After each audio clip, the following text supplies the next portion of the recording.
Hello, welcome to Hollywood Crime Scene. This is Rachel Fisher. This is Desi Jedeikin. We're back with our final episode on Joe Francis. Once again, my sources include his own writing on his website, the documentary on Peacock, Girls Gone Wild, The Untold Story. This is with journalist Sachi Cole, who also did a lot of writing on Joe Francis, as well as a lot of online writing, message boards, etc. Where we left off, Joe Francis has just endured a kidnapping and extortion plot, which was solved by his alleged girlfriend, Paris Hilton. And he is awaiting his RICO trial in Panama City, Florida, but basically living the high life in LA until that happens. The height of this glory period for him is in May of 2006 when he throws himself a 33rd birthday party at Magic Mountain. He rents out the entire theme park for a day. 5,000 friends and business associates show up for unlimited rides, free food and drinks. And this is despite all these horrible allegations that are coming out about him left and fucking right. Right. So, as with most things in Joe's life, highs and lows are a constant. Joe was approached by an LA Times reporter, Claire Hoffman. She wants to do a business profile on him and his company. And although he's reluctant because he doesn't trust the media, he agrees and gives Claire a tour of their Santa Monica offices and their warehouse. Now, Joe claims at some point he realizes she wasn't listening to his business spiel during this tour, but actually falling in love with him. Ew. Joe was worried because she wasn't hot or smart. And when she told him that she was required to write her newspaper stories at a 7th grade reading level, he said, "I remember thinking, how does she manage to write so far above her own capacity?" So what did she say about him? Well, we're going to get into that. He goes on to say, "Looking back, I realize I should have picked up clues to her true agenda. I'm reminded of one of my favorite movies, The Sixth Sense, in which unsuspecting audiences didn't realize what was really going on until the last minute, compelling them to go back and carefully review the entire story again. I should have realized by the nature of this reporter's questions and her disingenuous, flirtatious manner, which I refused to reciprocate, that she wasn't planning to write a dry business piece at all." Now, her editor at the time, Amy Wallace, gives a very different version of what happened in the documentary. She says Joe initially invited Claire to go down to his compound in Mexico to learn about his business. And Amy was immediately like, "No fucking way. Are you going down there by yourself?" Yeah. With Joe Francis. So Joe then invites her to Chicago for a Girls Gone Wild event. And he's like, "I'll, take you there and you can see how we do it, how the sausage is made." They fly out together on his private jet. And Joe claims on the flight, she asked what a QWERTY keyboard was. And he was astonished by this. Wait, he claims that the LA Times Yes. journalist That she didn't know what asked a him? QWERTY keyboard was. He's like, a journalist doesn't know what a QWERTY keyboard was. And I was beginning to wonder if the LA Times had sent me one of their least qualified reporters. He also said that he was creeped out by how infatuated she continued to be. And at one point, she tried to kiss him, he said. He said that he backed away and said, only half joking, "I don't hook up with fat girls." Come on, Joe. Why would you say that to someone? This guy's a grade A narcissist. He's a narcissist and a fucking liar. He's a total liar. He goes on to say that evening at the event, she blocked women from interacting with him, as if she was like a jealous girlfriend. She seemed not to know her own First Amendment rights as a reporter. When a cop told her she couldn't record what he had said, she just backed down. And this was a key moment. He told her, "I've been harassed in Florida for exercising my own right of free speech and paid a serious consequence for it." Then he said, "This is what they did to me," and gently pressed her against the police car in a playful demonstration of how the police chilled his constitutional rights. He said that the cop and crew members saw what he was doing and laughed at their horseplay. Then he claims that she missed his point altogether, and she had a strange look in her eyes after that. She took her cab and left. Now, the next morning, Claire calls Amy, her editor, who immediately had alarms going off as to why Claire was calling so early. Claire told her that she had a horrible night and was very shaken by what had happened. Amy told her to write everything that she could remember down about the night. And Claire obviously has a very different story than Joe. I'm sure. According to the Los Angeles Times story, while the Girls Gone Wild crew was filming outside of this club in Chicago, Joe pinned Claire to the side of a police car. Claire claimed that she had bruises all over her arms and that she punched Joe in the face to get him off of her. When she got free, Joe allegedly whispered to Claire, "Come on, baby, give me a kiss." Amy said that Claire had told her at that point she was more concerned about getting fired than anything else, and she was like really scared. But it gets worse. She also said that night a woman named Janelle who got in front of the Girls Gone Wild cameras, and she said she was a virgin, which is obviously, as we know, something that they love, right? They want to convince the good girl to do something bad. Yeah. So she gets the typical coercive treatment. And at some point, she goes into a room with Joe where she says that Joe raped her. When Joe came out of the room afterwards, he supposedly said to the cameraman, "She's not a virgin anymore." Ew. So this girl, Janelle, went to the police station to file a report, but ultimately decided not to press charges, which doesn't mean anything because, as we Right. know, that's a really horrific experience that usually goes nowhere because it's really hard to prosecute. And a lot of women just don't want to deal with it. According to the LA Times report, Joe's lawyer responded to Janelle's accusation, saying the sex was consensual and, quote, "Though Mr. Francis cannot speak to Janelle's discomfort during the encounter, other news stories have commented that Mr. Francis is reportedly very well endowed." Come So on, they're basically dude. saying if she was injured, it's because he's so big, which is insane. So he doesn't have time to deal with this because he has to go back to Panama City to finish off his criminal case in Panama City. And fucking hell, the case is thrown out. The investigators had completely botched it and made a huge overstep by trying to make it into a RICO case when it could have stayed something more simple and obvious like child prostitution, which would just be more clear cut and easy to prosecute with the evidence they had. But what happened basically is the judge who issued the warrant for that search and seizure of all that video footage that they got had mistakenly thought there were two pieces of evidence giving probable cause, which they needed regarding underage girls. And there turned out that there was actually only one. So everything related to that search was inadmissible, and all charges related to that search had to be thrown out, which was like all of them, basically. Fuck. So he ends up pleading guilty to the few that were left, which was like one felony and two misdemeanors. And it's basically nothing. It's done. And he avoids a potential 30+ year sentence. So back to business as usual. Despite all this negative press and legal shit, he successfully launches a Girls Gone Wild apparel line. It has a huge fashion show. I mean, it's crap. It's total crap. It's just stuff that says Girls Gone Wild on Yeah, and it. it's like bikinis and shorts and tanks. Like, This is what is this, 2006, 2007? yeah. Yeah, this is when like every idiot was like, I'm doing a fashion show. Yes. And it's always in Los Angeles. It's total So Los Angeles fashion show. So now, despite maybe their best intentions, this Panama City thing really became about this beef between Joe Francis and like the authorities who hated him. And Yeah. the victims were kind of lost in the shuffle, which is really awful since they did not get this justice. They have one other option to get some accountability. So the girls file a civil lawsuit against Joe. Now, I guess in a civil case, you can kind of try to reach a settlement before going to trial. So they all enter mediation for this.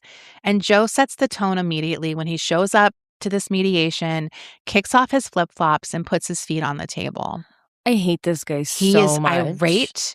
He says to the plaintiff sides in the mediation, "I'm not paying you a dime. You can suck my dick." This is in the mediation in front of a judge.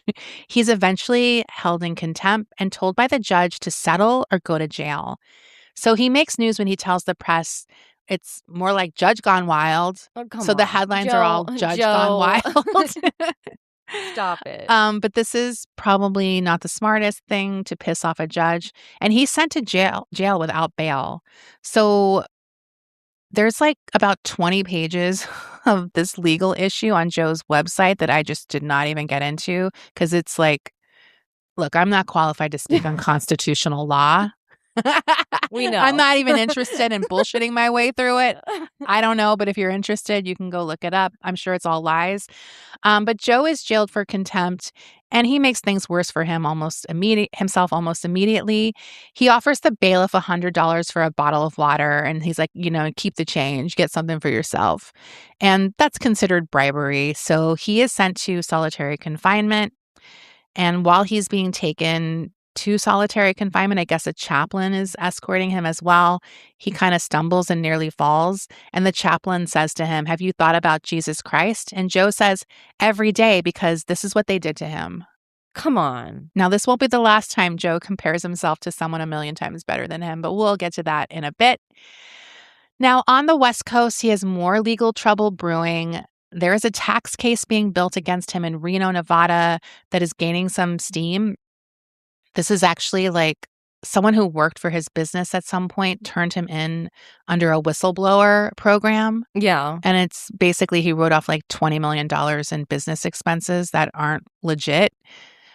So he requests a transfer to Reno, and he is sent to the Reno jail to deal with that.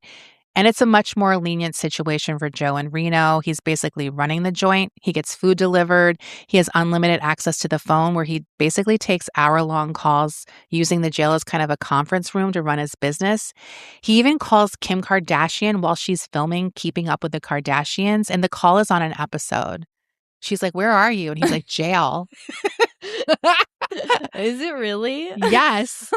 So she starts publicly wearing a Free Joe t-shirt. Gross. And there's a clip in the documentary where she's wearing it and she's like, "I love Joe. His situation's unfortunate and he should be free. That's why I'm wearing a Free Joe shirt." I mean, you posted several pictures on our Instagram of all the various celebrities that took pictures. It was always the corniest celebrities. It's always like ones too who ended up having like their own things. Yeah. It's like, yeah. But the Kardashians, he's like close to them. Still? I don't know still, but like that's crazy. I mean, it makes sense. It's just that's the kinds of people that were hanging out with him and going to these kinds of parties. Right. Because initially, not obviously when the reality show is on, but like initially she's also kind of a hanger on. She's trashy. I remember first seeing her. Well, I obviously knew her dad from OJ. Right. So when I saw her name, I was immediately like, "Oh my God, is that the OJ guy daughter?"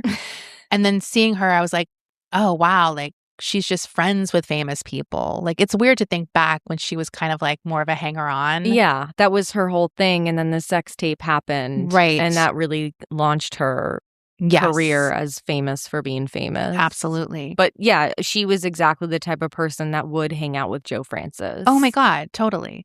So he wasn't even hot. No. Like I never got that. Like I just never understood like why? What is the hold he has on? He's just had money. People have no scruples. I agree. Like he's not. There's a lot of guys though during this period that had money but were not hot or cool at all. Like just it's like there's got to be some better looking cool rich guys, right? Like they can't all be gross. No, it was really dumb. Yeah. I think like Harry Morton was like he was like a little bit better looking. Yeah. I mean, I'm not saying he's a good guy. But he was always in the mix. Yeah. So now at this time, many of the girls or young women in these tapes are trying to be removed from them. The company is like, nah. Like they basically don't want to go down that road. Unfortunately, many of these girls did give consent and signed releases, so they didn't really have a leg to stand on legally, even though they were drunk for the most part. I don't really know why that doesn't matter. And it's really sad. We see like a bunch of these women who were formerly on Girls Gone Wild interviewed in the documentary. And this really had a devastating and lasting effect in their lives. Like a lot of them are still to this day DM'd. Like, "I saw you." Ugh. Like, first of all, why is it that guys won't remember like Mother's Day or birthdays, but they can remember a Girls Gone Wild girl from 20 years ago? like what? Aren't you embarrassed to be like, "I recognized you from Girls Gone Wild," where you were there for 1 second? It was a really good nut.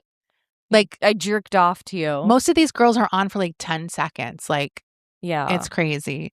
So Joe claimed that Girls Gone Wild did have a policy in place where girls could call and ask for their footage to be removed. But a man who was the former chief compliance officer for Girls Gone Wild said the number was not posted on their website or written down anywhere.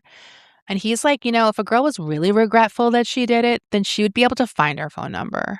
So he basically blamed the girls for not being able to find it. Like if they really wanted to, they'd come across it somehow. Ew. He also said that sometimes the women who were really attractive would ask to have their footage removed and they wouldn't retract it because we needed them. We needed the hot girls to stay in the footage. Sorry. So I'm sorry. crazy. I want every single person involved in this company taken down. They're not great. And then he also admitted that he did notice one of his professor's daughters in the video and he took that out without telling anybody because he didn't want her to embarrass her dad. So it's like they would do it for people they knew. They do it to not embarrass a man that they know. Oh, totally. They don't give a shit about the girl. Yeah. So on March 13th, 2008, Joe settles the civil case and he's finally released from jail after being in jail nearly a year.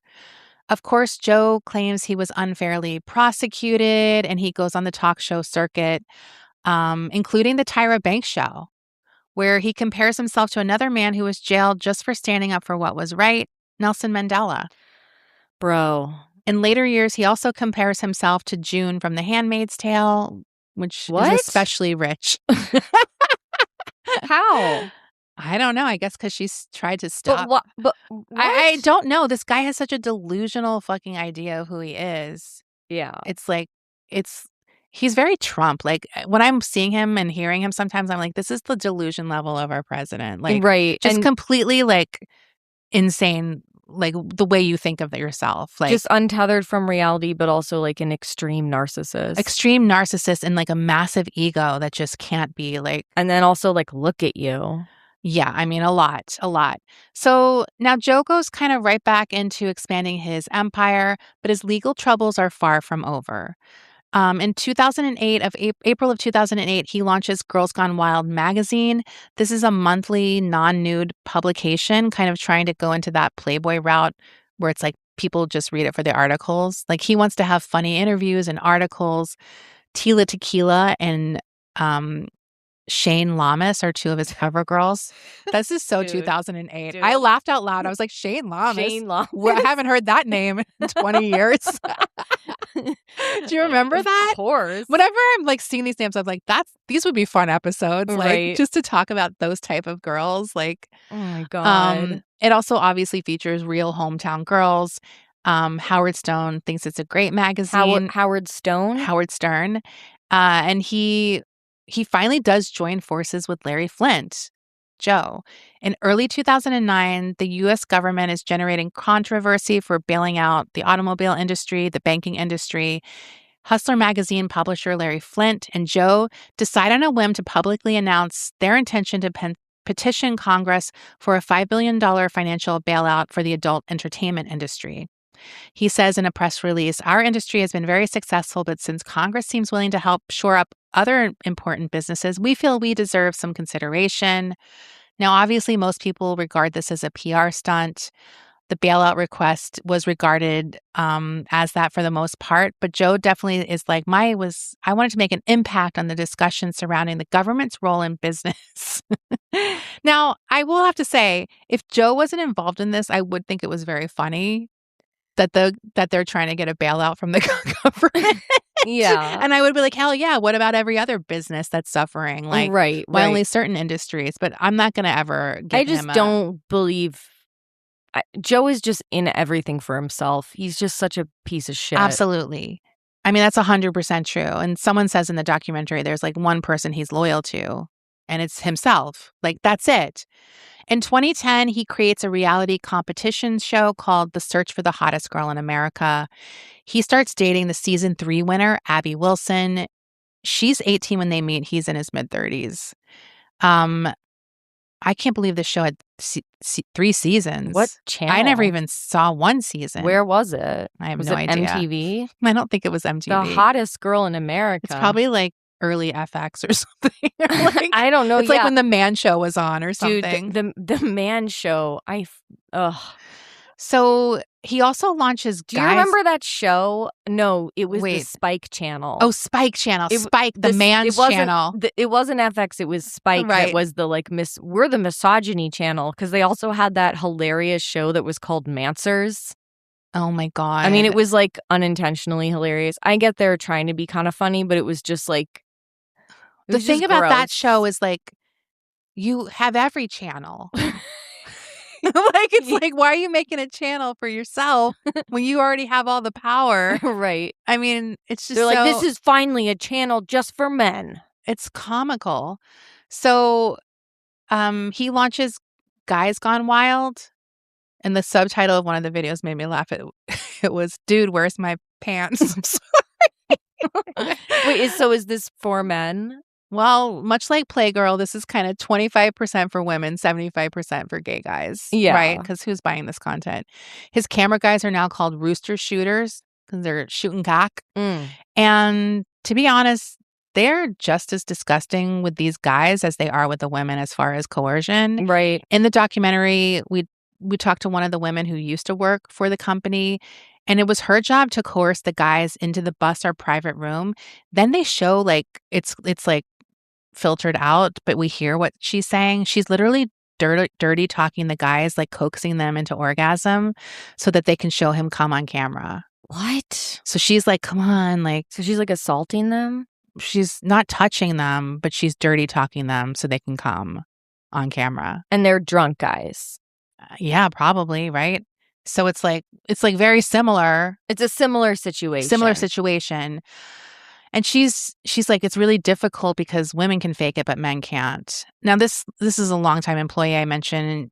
This is where she finally starts to feel a little icky about her job. This woman's wild, I have to say.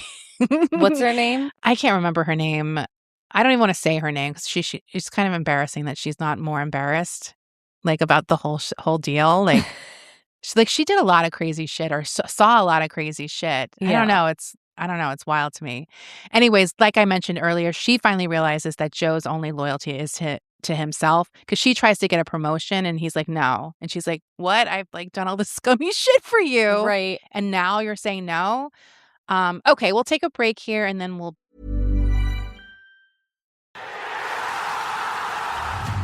World Cup 2026 tại Dafabet. Hoàng tiền cược thắng 100% tới 1.250.000 Việt Nam đồng.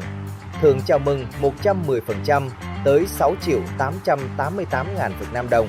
Đăng ký và bắt đầu chơi ngay. Be back. So around this time, Joe gets an award he's not too proud of getting. It's Gawker's inaugural Douche of the Decade award. I think that's fair. He beats out I Hope They Serve Beer in Hell author Tucker Max and American Apparel founder Dov Charney. So pretty steep competition. That is steep competition. But he won. But when he's referred to as a rapist in the article, he threatens to sue, sending off an email to Gawker owner Nick Denton entitled, "Hey, Nick, you're fucked." In this email, he claims that he lost a $10 million deal because of Gawker's post, and he wrote that, "I'm going to wipe you off the grid." He also included a shirtless photo of himself for some reason. Now, Gawker does amend rapist to alleged rapist, but they kind of move on after this. Joe does not move on. He has a beef with Gawker, and he's upset with them. They continue to write about him. Jezebel, a sister blog of Gawker, mocks his girlfriend's pregnancy that happens a few years later. They called his daughters genetically modified, and he's like, number one, genetic modification is illegal. There are no genetically modified humans. But that's his big sticking point. And he's like, attacking innocent babies is horrible. It's like, sir, take a seat. Like, look what you do to people's babies all the time. So he will later claim that he helped Peter Thiel to bring down Gawker. He said it was really a coordinated effort. It was an all-out assault. Of course, Peter Thiel makes an appearance. Yeah, in this. Of course, they're all cut from the same cloth. Like, they all fucking love each other. He's like, it was an all-out assault. We got him. It was like Osama bin Laden. I liken the operation to killing Osama bin Laden, and we did. We killed the most reckless, dangerous scumbag in the world, Nick Denton. Now for the burial at sea. I'd like to see that too. Now, I'm not going to defend Nick Denton, but I like him better than these two guys. Like, if I have to choose. Despite all of his bravado, he's really starting to fall apart at this point. He's partying more. He's constantly on the club scene, and at work, people are dropping like flies because they're sick of his shit. He is yelling and screaming at people. Like, anyone who does anything remotely that he doesn't like or is annoys him, he like pops off on them in like a really aggressive, scary way. This escalates into a public incident when he's out partying one night at West Hollywood nightclub Guys and Dolls. He allegedly assaults a former Playboy model named Jade Nicole after she pours a drink on him. Good This for is her. this is on footage. You can see this incident if you look it up. It's still up on TMZ. So this security footage seems to show this attack as it's happening. In an interview with TMZ outside the club, Jade Nicole claims that Joe pushed her to the ground, kicked her in the stomach and chest, and grabbed her throat. Now, later that night, Abby Wilson, his girlfriend, tells TMZ that Jade poured the drink on Joe because he was making out with other women in front of Abby. So she was kind of standing up for her friend. And I probably don't have to tell you this, but the relationship between Joe and Abby is not good. It is very volatile. They're constantly breaking up, getting back together. It's a mess. And she's like young. She's really young. So obviously she doesn't probably have a lot of experience in relationships. She's just with this piece of shit. Yeah. And that's what she's learning what a relationship is like, which is not great. Now, Jade isn't the only one accusing Joe of abuse. Other women have accused Joe of violence and harassment, including a property manager in Santa Monica, a location manager who claimed Joe threatened to kill her after she didn't return a security deposit because they trashed the rental property they used. His own mother files a restraining order after a Thanksgiving in Mexico. Wow. Joe flipped his sister over a couch, jumped on her, and pushed her. His mother also said that he tried to push her down a flight of stairs, and I think he also attacked the dad or something. Jesus. After she files this restraining order, he emails his mom and says, "Are you dead yet? I can't wait till you die. I do not lose, you dishonest cunt." Oh, he said that to his mom? Yes. He, of course, denies all of this. And in the documentary, after they talk about this incident, they show this clip of him from his depositions in the previous years. And it's just him talking about how women are sluts, whores, liars. Like, this guy hates women. Like, he hates women. He really does. In 2001, he has to return to Panama City. 2001? I'm sorry, 2011. He has to return to Panama City Beach. Listen to models. Just kidding. Wait. Just kidding. Wait, what'd you say? Tomatoes. Oh, tomatoes. Tomatoes. Tomatoes, Desi. Sorry. Get it right. I've been saying tomatoes in my head since that night. Yeah, well, so is my husband. He's been saying it to me out loud. So, he's returning to Panama City Beach for another civil suit filed against him and Girls Gone Wild by women who were minors when they filmed. This time the girls are 13, 15, and 16. What? When they filmed Girls Gone Wild. In interviews with a clinical psychologist for the case, the girls revealed that the effects of the experience had them really, like, their lives were messed up. They dropped out of college. A few of them became homeless, and most of them were struggling with substance abuse as well. According to the documents, a plaintiff's mother claimed that when her daughter called her dad to tell him she had been filmed by Girls Gone Wild, she heard the phone drop and he died of a heart attack. What? Yes. So she blamed herself for his death, and her mental health quickly deteriorated. Like, she literally was like screaming at his funeral that she was sorry. Like she truly blames herself for it happening. She was hospitalized. That is crazy. Isn't that crazy? She was hospitalized 3 times. She became an alcoholic. She became paranoid. She thought people were following her, trying to take pictures of her, trying to kill her. And the plaintiff's mother said it changed her life. She'll never be the same. Now, Joe's lawyer at the time actually has to leave before the trial starts because his father unexpectedly dies. So Joe does something many morons in the past have done before him. He represents himself, of course, in this case. Now, when the case ends up getting an all-female jury, it seems promising that these women will get some justice. Joe claims he takes Adderall and stays up all night learning the law before the trial starts. This trial is a mess. And to be honest, it should be illegal for a man like this to interrogate and taunt his victims. Yeah, Like, I really hate fucked. this. I mean, that was probably part of the Oh, yeah. the appeal to him to represent himself. These narcissists love to represent themselves because not only does everyone have to look at them the entire trial, but they also get a chance to intimidate and mock their victims. Oh, totally. And he did that. Like, the women literally were defending themselves against the perp. Like, Yeah. And I'm sure it wasn't pleasant. He becomes more and more frazzled and unhinged. The judge is like regularly begging him to find real counsel. He's like, "You're digging your own grave. Like, what are you doing?" Yeah. When Joe is on the verge of being in contempt again, he finally hires a woman to be his lawyer, and she basically handles the closing argument. She's not great. So she kind of goes into her like tactic is that the girls knew what they were getting into when they encountered the Girls Gone Wild camera crew. But they were 13, Yeah. 15, 16. Yeah, I agree. They were underage. I agree. She says, imagine your daughter flashing, spring breaking, underage, smoking, drinking. Now imagine making her a millionaire for it. That's certainly a lesson in personal responsibility. She says that. A millionaire? Yeah, because they're trying to get money in this case, right? Like, so she's like, oh, so now you're going to let them win from this bad behavior? This is a terrible argument. She dismisses their youth. She's like, these aren't innocent girls who aren't somewhat familiar with what goes on in spring break. The jury deliberates for hours, and in the end, they did find Joe Francis guilty of outrageous conduct, but they didn't find the women in the case damaged or deserving of compensation. What? So they got no money. Now, this is like, you need to be kicked out of Woman Club. I'm sorry. Wait, the lawyer? No, the fucking jury. The jury was all women.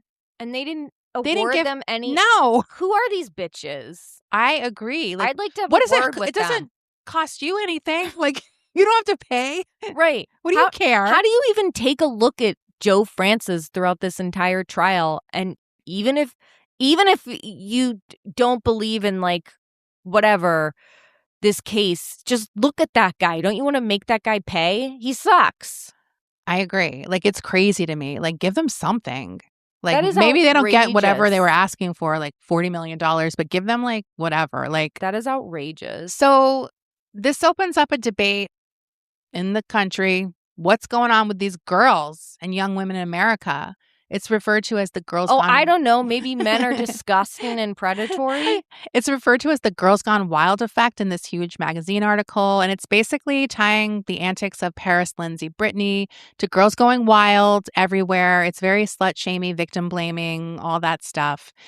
So some of these women go on shows like Dr. Phil, talking about what they went through after seeing themselves in these tapes on Girls Gone Wild. And he's like, what did you do wrong? Like, Dr. Phil? Yeah. He's grilling them, and he's kind of like, he's like, you need to take accountability for what you did to get on these guys. And he like basically boils it down to them acting, quote unquote, big stupid. He's like, you were big stupid. And it's like, I'm sorry. Go listen to our Dr. Phil episode. So I hate and this guy. everyone's kind of like, yeah, but they could have said no. Like, they shouldn't have done that. This is obviously this is pre, what year is this? It's like 2011. 2011. Yeah. So yeah, look, kids, if you're listening, you were too young to remember this era. There wasn't always a time where people were like calling out sexism and identifying things as misogyny or violence against women. I mean, I will say, I'd probably scold them. What were you thinking going on Dr. Phil? Well, that's a different argument, Desi. That's a different argument. I wouldn't scold them for other things. No. Yeah. I'm saying like we were still in a very slut-shaming time. Totally. Like the culture at large. I'm not saying individuals. Like, of course. Obviously, I'm sure like you and me, Desi, we've always been very pro-slut and very against slut-shaming. Right. But that's where we are now. And it's definitely a backlash, I think. I mean, it's kind of like, it's always the backlash to things that we created. Right. Like, we wanted this, the country and as a whole or whatever is craving this kind of stuff. But then it's like, oh, no. It's like making people act a certain way or whatever, or accepting it initially, but then backtracking on it and saying, we don't like that anymore. And like when girls are wild? Yeah. Yeah, because it was like the most hot video in the world. Well, it was Right. kind of like, guys, Well, the men are allowed to profit from it, but the women aren't allowed whatever. And obviously this is a different case because this wasn't a consensual thing and Right. they couldn't consent. They were minors. Well, for this case. So, or wasted or whatever. But to lump but to imply that these women are sluts especially when we know their tactics of taking women who didn't want to do it, right, and pushing them there, who were intoxicated or underage or both, and coercing them, it's just like a lot of layers of fucked up. I get it. Yeah, I mean, I don't know. So in another 2011 case, Joe is sentenced to 270 days in jail for assaulting a woman he met at a club and forcibly took back to his residence. He allegedly grabbed the woman by her hair and her throat and slammed her head onto the floor. He's released pending an appeal. And Abby is there to pick him up. She kisses him, and then they almost immediately go to film Couples Therapy, a TV show that had celebrities go on and hash out their relationship. I think it was on VH1. I'm sure. I think it was called Couples Therapy with Dr. Jen or something. It's not very big celebrities.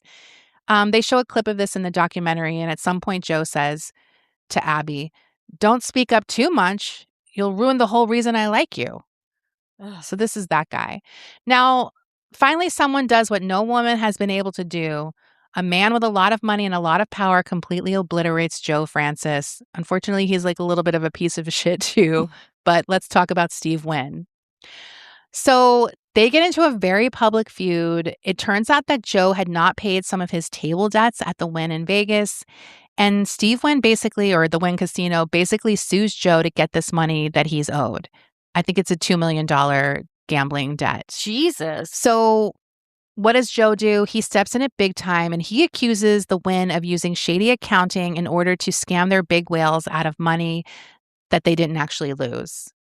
Now, this is a really bad move because this is a very serious allegation to make against a casino. They could lose everything if they do shit like this. Also, casinos they have everything. They're not going to risk this. It's crazy. They have everything on camera. They have so much evidence. Right. And like I said, they're not going to get rid of their billion-dollar industry because they want to scam someone out of $2 million. It's just not going to happen. So he also claims that Wynn threatened to have him killed and buried in the desert over this debt, something that he claims Quincy Jones told him. Now, Wynn has basically no choice and sues him for defamation, and he ends up winning $40 million in the case, which he claims he'll be giving to charity. In November of 2012, another judge reduces his award to $19 million, saying that the jury's decision was speculative and that was formed based on their dislike of Francis. So finally, we get a jury that's doing their job. That's how it all should have been. Now, Joe files for Chapter 11 bankruptcy in order to avoid paying this judgment. Shortly after that, as I mentioned, he had that jail time, the 270 days jail time that he had to appeal. But he's like, I'm out. He and Abby leave the country for Mexico, eventually having two daughters together. And Joe hasn't been back to the U.S. since. Wow. And if you're wondering why he's not extradited, extradition treaties between the U.S. and Mexico are not applicable for civil contempt warrants, which this warrant is for some reason. So that's why. Now, things in Mexico are not paradise. In 2020, an audio recording from their home in Punta Mita, we hear Abby screaming in fear. She's saying Joe is scaring her. Stop it. You're hurting me, Joe. Stop. I'm not hurting you. It's unclear, but it sounds like at the end of the tape, you can hear Joe spitting, like he's spitting on her. Now, Abby leaves Mexico and heads back to the U.S. with their two daughters. She seeks to terminate their domestic partnership in Mexico, and she accuses Joe of domestic abuse, stalking, rape, and preventing her and her children from leaving Mexico. Joe claims that these are all false, obviously. And when asked about some of Abby's allegations, he says, "You can't rape your partner. I will deny ever raping Abby or my daughters too," because she does accuse him, or he says she accuses him of child molestation, but there's no evidence that she actually did. And he says, "I will say, if anything, she's raped me." This guy's a bad dude. He's really bad. So in his life in Mexico, he has tons more legal issues. In 2021, he's arrested in Mexico for allegedly grabbing a woman by the neck and spitting on her after testing positive for COVID. He also has like on video this physical altercation with one of his housekeepers, and he has 30 pending lawsuits against him. The woman he spit on actually dropped the charges and said she would forgive Francis if he went to therapy, but I don't think he did. No. Now, in 2023, Sachi Cole publishes this piece on Joe Francis and Girls Gone Wild. This sets him off again. He emails almost everyone at the newsroom where she's working at the time. It says, Sachi Cole is literally mentally arsler and a terrible writer. She has made the stupid mistake by lying to me and labeling me and slandering me that I warned her against, and she still chose to lie and did a hit trash article on me. He goes on to call her an idiot, a cunt, and says that she's just jealous that she's too ugly to be on Girls Gone Wild. Now, despite this history, he does agree to be interviewed for the documentary by Sachi in Mexico. No film is allowed, but there is audio and photos of him from this interview. This is all from the documentary. And she really makes attempts to get him to kind of own up to anything, but he really just doesn't. She even asked him like, hey, you have 2 daughters. Has any of that changed how you view Girls Gone Wild? And he's like, not at all. It's reaffirmed my belief that all women are independent in their thinking and all women make their own decisions. Women in Girls Gone Wild, they choose to be in Girls Gone Wild. I mean, not not always, Joe. Not always. In 2024, he made headlines again, claiming he was being extorted after a picture of him hospitalized was released in TMZ. He said that he was jogging by a golf course in Punta Mita Resort, running by Bill Gates' house. I like how he just drops that in. With his bodyguard trailing behind him in a Mercedes, 8 masked gunmen appeared and grabbed him, pulling him into the bushes at gunpoint. They tied him up, they beat him and robbed him.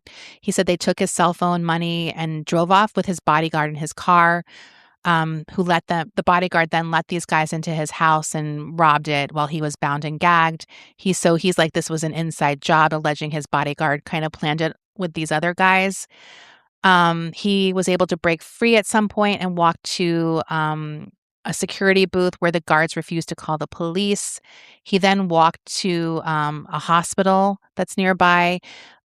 He had a black eye, bruises, cut on his legs, no drugs or alcohol in his system, according to him. And then he claims that the hospital put him in a medically induced coma, even though he said he had no life-threatening injuries, and that they did that to bill his insurance company for 10 days in the hospital. So he's suing the hospital now, and the hospital obviously denies this as well. So Sachi, in her interview, does at one point ask Joe, given the dramatic fall of his multi-million-dollar company, if he was just really unlucky or maybe all the allegations against him had some merit. And he said, where there's smoke, there's fire. I get it. But if you just start at the core, I will work with you however many hours and peel back every layer and answer every fucking question and show you every document. I would love for you to be able to nail me. Oh, well, you did do that. I want you to be your goal. Nail me. Fucking nail me. That's what he says to her. So dramatic. His only regret seems to be what he describes as going to that shithole, Panama City. Like, that's the one thing he regrets, ever going there. And he does lament the fact that nowadays amateur girls are basically doing Girls Gone Wild all the time. He's like, hundreds of thousands of women appeared on Girls Gone Wild, just like hundreds of thousands of women appear on Instagram in their bathing suits or on Twitter topless. And they're making their own content, you idiot. No one seems to care. They're in control. Right. They're doing it. Right. And that's the key. I mean, men are no longer having this exclusive power to own both the means of production and distribution of women's sexuality. And that's why you see so many men hate on OnlyFans girls. It's like, why? Because they finally have control of their own business. Right. They're responsible now for the commodification of their sexuality. Like, they don't need anyone else to do it for them. Right. So, yeah, it's like we've come a long way as regards to that, where these women were like behind behind a camera pleading for them to do something when they didn't want to do. It's like, yeah, of course, that was your whole fucking business model. Right. So yeah, unfortunately, that wasn't the case for many of these women who came in contact with his crews back in the early 2000s. So the Girls Gone Wild archive was purchased by an internet porn company and remains online to this day. Sick. Which, I mean, sick in a bad way. Yeah. Yes. sick. Which is but it just breaks my heart because the internet really is forever, and it's like these women, right. They have no control. No, and as I mentioned, they still get DM'd to this day. And like these are like they're like most of them are moms now, and like Right. some of them you can just tell have really gone through it after this happened to them, and I don't know how you don't feel bad for them. Like, right. Just because you made a stupid mistake doesn't mean you should have to pay for something for the rest of your life. No. Like, it's crazy. And like, no, it's these guys, this company, they knew what they were doing. It was predatory from the beginning. I agree. Like, I mean, I get times are different, but some things just seem like, don't you know, that's bad and mean. Like, or you know what I mean? Like, right. You don't have to be told everything. Sometimes it's just inside you that something's not right. Well, like, I don't think that's the case for Joe Francis. No. I think this guy doesn't have a conscience. He doesn't have a conscience, and it's like the most positive spin I could put on it is like, it's so awful what you did, you can't even admit to it. Yeah. In any small amount, or you would like crumble. He's doing the Roy Cohn thing where it's like never say you're sorry. Yeah. Never. I mean, a lot of people do that. Like, yeah. And it's wild to watch. It's like total fucking lack of empathy, and it makes me sick that there's people like that exist. I mean, I guess the only thing we can hope for is that he kind of rots away in his compound alone. Yeah. I mean, because I don't think he's coming back, because he'll face a lot. All the penalties for like running away from that 270-day jail sentence. Like, he'll be in jail for years just for that. So he can never come back. Well, I mean, what are the chances he's going to take accountability and suffer consequences? Right. I don't think, the only thing I can think is if he wants to see his daughters, but I don't think she would ever allow that. And I don't think she should. Right. Maybe. Like, I don't know. Like, damn. But yeah, very. What a loser. He's such a loser, man. He's so dumb. And I honestly had no idea how many criminal cases. It's like, at some point you have to say, why do I have so many criminal cases against me? You know what I mean? Like, that's crazy. I didn't realize just how many like how much physical violence against women there was. Oh yeah, like I knew this I guy watched was a that tape, the scumbag. TMZ tape where he hits that model, and it's like she kind of tosses a drink. Like, he's like a few feet from her. It's like kind of the liquid probably just barely hits him, and he straight up fucking attacks her. Yeah, like that is wild to see. Like, right. Like, I don't know, call her a bitch. Like, but like, when do you physically attack a woman like that as a guy? Like, that's just someone who doesn't. Yeah, he's really bad. Like, I don't think I realized how bad he was, like through and through, right? Like, and no fucking accountability or no change ever. Like, no, I want to say I feel bad for those people because what a life to live where you have zero introspection and zero empathy for other human beings around you. But also, fuck that guy. He's a waste of space. Yeah. Like, he truly brings nothing to the world. Nothing. Like, he's like only loser. Destroyed things. Like, what a sad legacy. Like, horrible. Well, and he thinks he's Nelson Mandela. Just the worst. Okay, great series, Desi. I'm really looking forward to next week's main episode that I've got cooking up. Oh. And I think you'll be interested in it too. Yay. But I'll keep that a surprise. Okay. All right. Bye. Bye.